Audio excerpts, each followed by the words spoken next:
Magandang umaga mga kajak. Ready na kami. Papunta naman kami ngayon ng UP Diliman. So meron nagpa-schedule sa atin na magpapalit ng ng automatic transmission fluid ng EcoSport. So meron din tayo may check daw sa kanyang sasakyan. So tara, papunta tayo doon. Ito sir. Ito. Pa-picture lang na sir.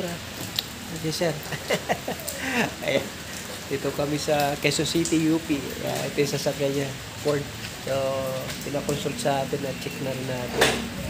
So, ayan mga kajak. Linisan natin yung throttle body niya, throttle niya. And then, papalitan din natin yung kanyang dual clutch fluid. Ayan, binaba na natin. Napakarumi na. 80,000 kilometers na ito mga kajak. Never pang napalitan. No? Tapos, chinecheck na rin natin lahat. Harap at saka likod. Nilinis natin yung mga preno. So, check pa natin yung timing belt. Ayan mga kajak, naku po. Napakarumi ng tinatawag na transmission fluid niya. Grabe, parang kalawang mga kajak. No? So, ayan, pinalitan na natin din mga kajak. Tapos, yung throttle, malinis na mga kajak, napakalinis na. So, okay na ito. Ayan mga kajak, nasilip na natin yung kanyang timing belt. May mga crack na rin mga kajak. So, ayan, kailangan palitan na rin yung kanyang timing belt. So, ipapa-schedule na lang natin na ibang araw kasi wala tayong dalang timing belt. So, gano'n lang. So, ito na mga kajak, kasama sa PMS natin yung preno niya, grabe. Never pa daw ito nabuksan itong preno ni sir, no? 80,000 kilometers na. Tignan nyo, napakarumi mga kajak. So, linisan natin yan mamaya ng tubig na may sabon. Tapos ayan, ito silipin natin mga kajak to ha. Mahalaga to. Kasi pag may lumabas na fluid yan, ibig sabihin, lusot na yung ating tinatawag na cylinder ng ating brake cylinder, no? So anyway, yan, madaya yan kasi pag di nyo sinilip yan, minsan di lumalabas yan. At ayan, lilinisan lang natin ito, okay pa naman. So yung kanyang brake pad, medyo manipis na rin. Ayan, mapapansin nyo.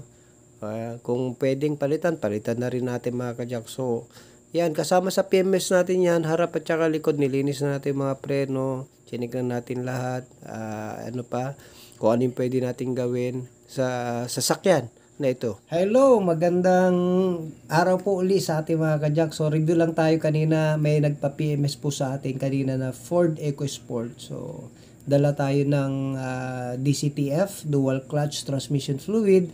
And then, nagdala na rin tayo ng tinatawag na carb cleaner, at saka brake cleaner. So, yung mga pagpa-PMS, yung ginagawa natin, in-scan din natin. So, so far, na-check natin lahat. Nirekomendahan ko na rin si sir dahil chinik ko rin yung tinatawag na timing belt ay may mga crack na rin. 80,000 kilometers na po ito yung sasakyan ni sir. No, shout out kay Sir Lagman sa Quezon City. So yun ang nangyari mga kajak, palitin na rin yung kanyang timing belt. Sabi ko kay sir na sa sunod ay ipapalitan na natin yung kanyang timing belt para sa ganun ay makondisyon yung sasakyan, no? So anyway mga kajak, ganun lang po.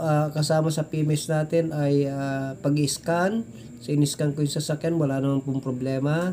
And then paglilinis ng preno, pag-check up lahat kung ano yung dapat i-check, no, sa kulan, sa tinatawag na fluid, brake fluid, at sama yun na sa mga ilaw. So at ganyan din mga kajak, no, at least malaman natin kung ano ibang mga kasama sa PMS natin. Ito po ay Ford EcoSport at ito ay 80,000 kilometers. So nagpa-PMS sila sa atin. Muli mga kajak, God bless po sa atin.